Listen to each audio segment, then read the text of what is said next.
Avec son lot de dégâts, 2020 n'a pas été de tout repos.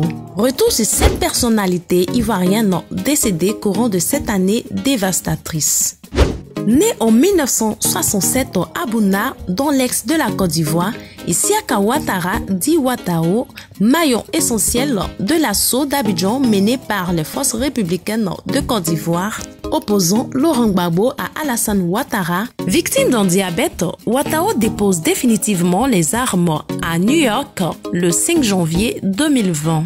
Ernest Kofi, dit Ens Kofi, père du Zogoda, concept musical à succès dans les années 90. L'on se souvient aussi du morceau Faya Large en hommage à la bataille d'Aouzou qui opposait le Tchad à la Libye entre 1978 et 1987. Ens Kofi a transité le 8 mars 2020 à New York, aux États-Unis.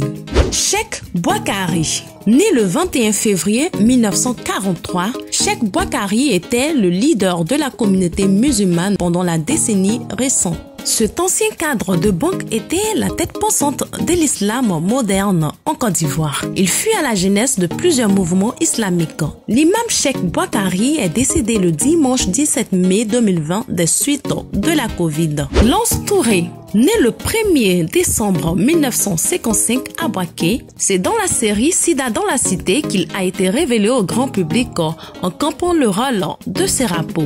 Marié et père de 6 enfants, Lance Touré tire sa révérence le 29 juin 2020. Amadou Gon Coulibaly. Né le 10 février 1959, après avoir géré plusieurs ministères, il débarque à la présidence en tant que secrétaire général avant d'être nommé Premier ministre en 2017. En mars 2020, il est désigné candidat du RHDP pour la présidentielle d'octobre 2020.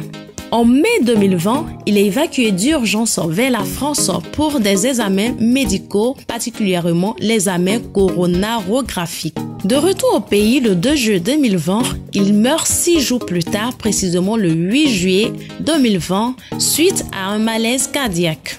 Sidiki Diakité. Énarque. Sidiki Diakité décède le 23 octobre 2020. Augustin Sidi Diallo.